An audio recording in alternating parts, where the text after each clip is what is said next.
Good afternoon to you. It is Thursday, November 16th at 2:10 p.m. Hope you and your family are well.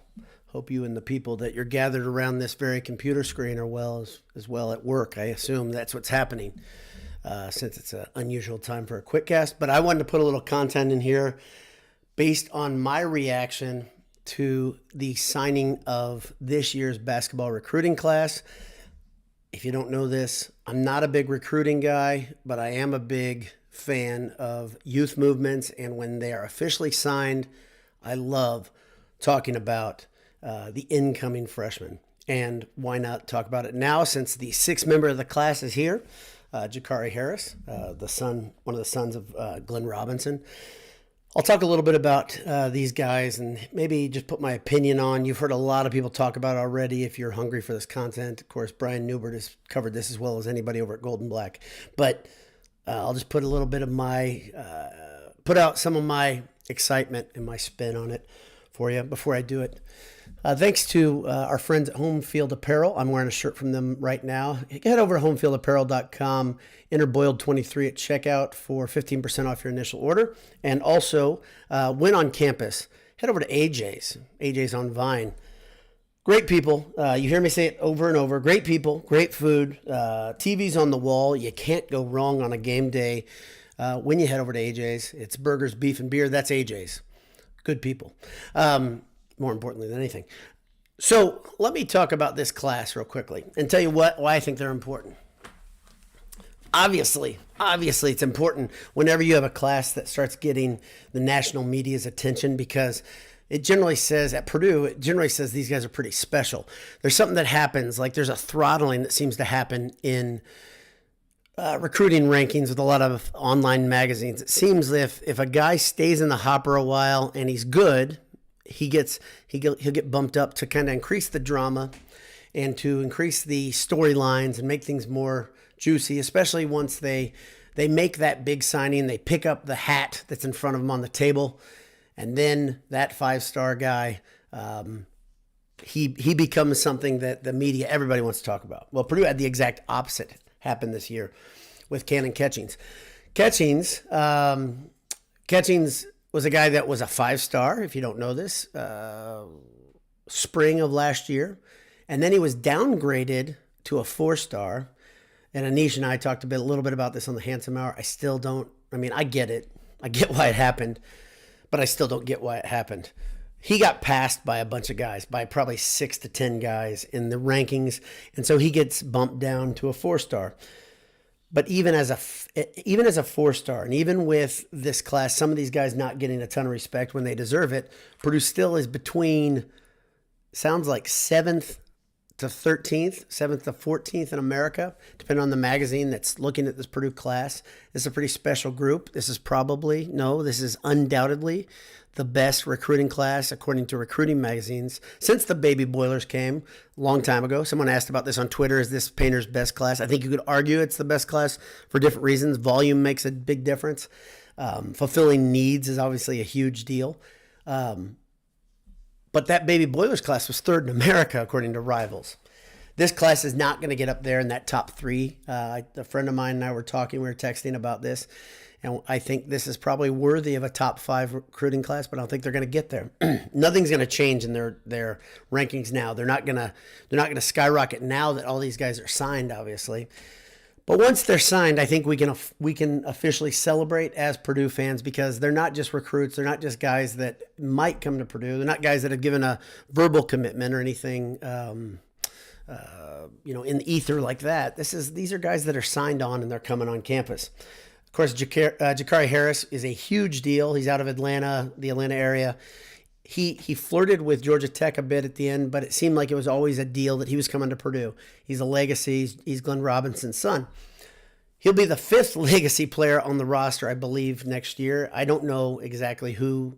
I never can remember who has who can come back next year, who has eligibility left. I don't know anymore. I'm not going to pretend like I do.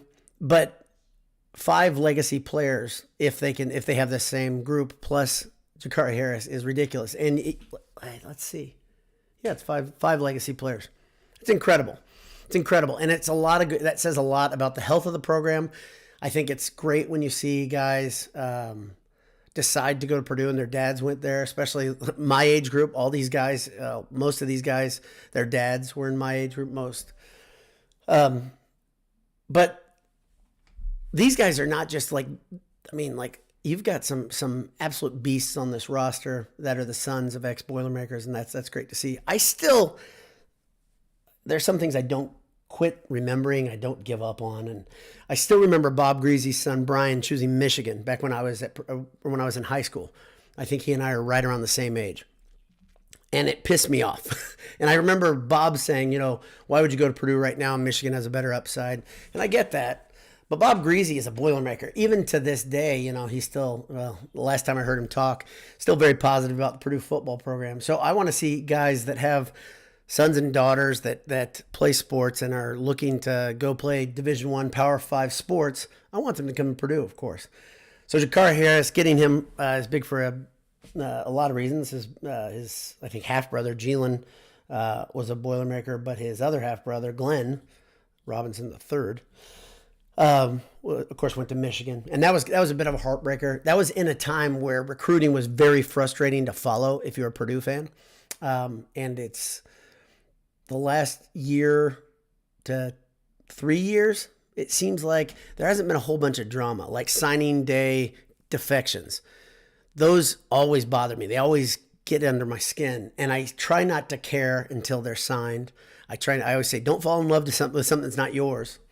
And we don't know these guys. We don't know the voices that are in their ears. I always say that they get a lot of counsel from people that maybe you wouldn't agree with, but maybe they got an uncle who has a really a strong pull with them, and they've never liked the color gold, and so they decide they're going to go someplace else. But this class stayed intact. If you look at the class, one thing I really like about it, I like the fact you've got varied skill sets. You've got variable sized guys, but there are a couple commonalities. One, a lot of length in this class. A lot of guys with long arms that make it really difficult to get around. If they were playing, regardless what defense they're playing, it's going to be man under Painter. But they're going to be defensively tough. They're going to be rangy. And the other thing is they can shoot. Newbert talked about this, and I don't know as much about these guys. I've tried to go through and watch many YouTube highlights as I can of this class, and everything I see is very impressive. It's tough to envision some of these guys playing with Big Ten big men specifically. I think of some of the guys that they're going to have to lean on, and they're going to be leaning on them. It's hard to think of those guys playing Big Ten basketball, but then again, and I've compared a couple of these guys to a little bit of Matt Harms, right? Matt Harms did a pretty good job. May not have been the best fit in the Purdue system at that point, but Matt Harms was pretty skilled, and he was pretty good too. I mean, let's not forget some of the things he did. First thing I think of course, is beating IU almost by himself. Purdue had a horrible offensive game. IU fans still hate Matt Harms because of that, and for that reason, Matt Harms is high in my book. But Matt Harms is a guy that never filled out, and generally Purdue bigs, when they come on campus, they put on some weight. Coach Brantley gets to work, and they change. They become better. Their technique's better. They're better at dealing with contact. They're better with going things simple like going straight up on defense, not trying to reach over when you're trying to block shots. Look at Zach Edey as a freshman and sophomore. As freshman, I guess. No, freshman, sophomore. You can say that. He's, I guess, freshman more than freshman, sophomore. Okay, look at him as a freshman though, and how different his game was. His technique was not good, and he was pretty raw. And Coach Brantley is the best developer of big men in America. There is no doubt. He is underappreciated by many members of the national media. I think Purdue family, though, we can all agree at his importance and how much that's a building block for Matt Painter. Now, if you disagree or agree with Purdue having a guy with his back to the basket all the time, always having a presence in the post, I guess I'm going to just have to say, well, suck it up for a little while because it's here. And it's clear that this is something Painter wants to keep in his system. But it will change. We're going to see a difference in the next couple of years because these guys are not Zach Edey. These guys aren't A.J. Hammonds, really. we're seeing a different brand of player, more of a European style of game where guys can pop out and shoot the three. We haven't seen much of Berg yet in that type of role, but I think he's a guy. If you look back at some of his videos from before he came to Purdue, he liked to square up and face the basket and shoot a deep ball. Will he do that at Purdue? I don't know. But I do think we're going to see more of that. I just think we are. I think the game will modernize, and I think it'll be forced. As I said to you guys over and over, if you listen here a lot, I appreciate that. But as I keep saying is, Painter and company keep taking swings in the form of really talented players.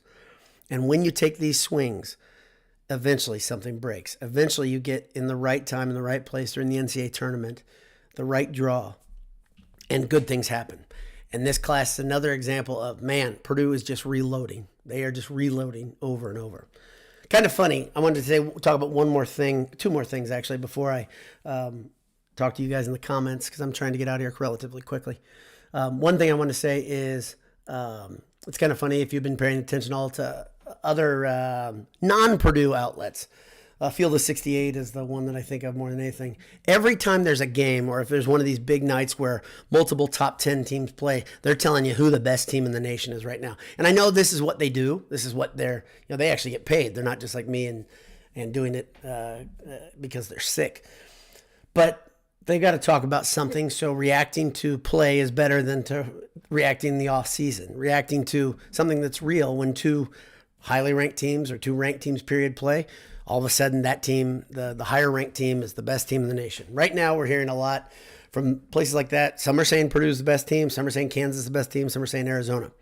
The really interesting thing is Purdue's going to have a chance to really prove themselves, as we know, over the coming weeks because of this schedule. The schedule's so monstrous. I keep predicting Purdue will have their first loss in the non-conference, non-NCAA tournament in 3 years, 2.5 years. Pretty incredible stat. But I think they'll have their first loss in Hawaii this year. It's just kind of the way I feel about it. And I don't think it's the end of the world. I don't think anybody should think it's the end of the world. If you're like me and you say, okay, let's enjoy the ride. I really got my eyes down the road on the NCAA tournament, but you believe, hey, maybe it can happen. Maybe better things can happen. Maybe we can actually see something come. Then you should say, okay, ride with the losses. There's a greater picture here. And if you're one of the people that just love the regular season, you can say there's still chances to improve. To me, to my untrained eye, I watch Purdue play and I'm like, okay, that's a work in progress team. The spacing, the unusual lineups, I still think I would love to see Gillis back in that starting lineup for a lot of reasons. I think he's dead steady. I think his versatility is noteworthy. And I think he just, with spacing on defense, he's so much better. I'm not saying throw the baby out with the bathwater and Trey Kaufman-Wren isn't worth playing. I'm just saying the starting lineup needs to make a statement. And right now the starting lineup doesn't seem to make the statement that I want them to. That's all. Other thing I wanted to talk a little bit about is, of course, Purdue plays Northwestern on Saturday at noon. Northwestern's coach is officially their coach. David Braun was hired. They removed the interim tag on him. And I think it's an interesting sub-story. I think it's funny that he was involved in the program. I know he hadn't been there long, but he was involved in the program when some of the hazing stuff was coming down, and he hadn't been there long, but he was still there. And how quickly we all forget that now there's no problem there. I think he's a pretty solid coach. It's clear he's a good motivator. It's incredible that the chip on the shoulder that team has played with has been really noteworthy, and good on Northwestern for the players for rallying around him. Hopefully they've removed all the stupid habits they had in place that were messing people up and shouldn't be in a locker room anymore. But it's probably the right thing, the right hire for them. I look around and I see so many college, programs chasing the wrong guy, the wrong fit. He seems like a good fit. And you really want coaches, you want players in the program that are that good fit. So it'll be a fun weekend regardless. Purdue will play basketball on Monday again in Hawaii, but in the meantime, we'll have to just deal with some football on Saturday. A lot of people here on. I appreciate you guys breaking away from your busy work schedules. Let me. Nate Anderson's here. Says, "Good day, Boiler Dad. How are you, sir?" Greg, How are you? Let's see. Ted Berkey, future's bright. Yeah, it's as bright as I can ever remember it. I mean, I'm only 48 years old. Some of you guys, hopefully, we got some younger people in here, but I'm 48. I think Greg is like the same age as me, right around there. And I haven't been. I don't know if I can say it. I could say that. I don't know if I've been this optimistic about personnel ever in the history of the Purdue basketball program. Just the way the roster is built, top to bottom, and it keeps happening where you've got so many players, so many talented guys. The question is, who's going to get the playing time? Who's going to get the minutes? Because there's a lot of guys there. You look at, okay, if they're in a different system, they may be a starter, but right now they're buried at 11th or 12th. And that's something Painter's going to have to deal with. Obviously, at the end of the season, there's some decisions that need to be made because I think Purdue is one over on scholarships. They're going to be one over. And I think they're not going to have any issues at all, I'll tell you the truth. I think they're going to have, they're going to be fine for multiple reasons. And I don't think it's going to be a sad ending. I just feel like it's going to work itself out. And Painter gives us every indicator to agree with that. We've never seen any personnel issues. I will say one thing is that I remember when Tom Crean used to oversign classes, and it always pissed me off because I always thought he's going to just edge somebody out. I still haven't gotten the feeling that Painter has edged a guy out, like said, okay, you're not welcome here anymore, other than people that had done stupid things. There's really nobody on the roster here that looks like they're in trouble at all, which is great. But when a guy has left, it's interesting. They've always kept that good relationship with Painter and the program. Let's hope that continues. Let's see. Andy Day figured something out. I wore this shirt at the Handsome Hour this week, and it was in the rotation. It got clean, and I said, I'm going to do this again, see if anybody notices. Nobody said anything during the Handsome Hour, and he says, nice FDU shirt you got there. Exactly, it is. Look, they shocked the world. I don't know if you guys know that. They shocked the world. And I wear this shirt for a lot of reasons, okay? One, my ongoing joke with everybody when they see me wear it, I've had Purdue fans say, take that off. What are you doing, right? I love an underdog story, guys. Who doesn't love an underdog story? And the reason this shirt is shocking is where Purdue's program is, okay? A 1 getting beat by 16 is so freaking rare. It's so painful for us, right? I'm not embracing the situation that I'm good with Purdue sucking, good with them bowing out in the tournament, but I am embracing the thing. This is a fact. This is what it is. And Purdue got beaten by a 16. And that was a bad 16, but they found a way. David versus Goliath, literally. That team was not tooled up to play Purdue and to beat them, but they found a way. And so I bought this shirt to say, yep, I'm not running from this. I'm not, you guys can make your jokes. Listen, I'm 5'4". I've always been good at beating people to the short joke, okay? So I got to be it the same way and say, all right, I'm embracing this whole thing. And it is not fun, but it's true. It happened, and the shirt's kind of cool. I like the design. If the design sucked, I wouldn't have bought the shirt. But thanks to our friends at Home Field, I got the shirt. Very good spot, though. Let's see. Yeah, Dale and Clements bring up, wouldn't we have 14 on the scholarship now, though? Yeah, so it's either 1 or 2 over. I don't think there's going to be any issues. And I'm not going to get into why I don't think there's any issues, because it goes into me theorizing about the roster coming ahead and guys making decisions about their future life. But let's look back 2 years. That's what I'd say. If you guys want any reason to believe there's not going to be any issues, just look back 2 years. How everything was handled by Painter, how everything was handled by those guys who could have come back and they decided not to. And it was a very, very good thing for all parties involved.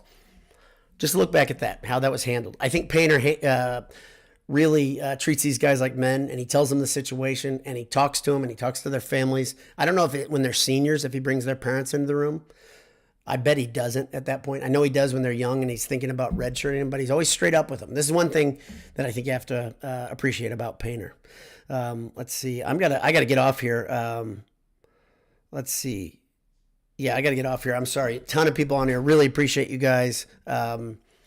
Really appreciate you guys. There's one great comment on here. Nate Anderson says is Harris saucy?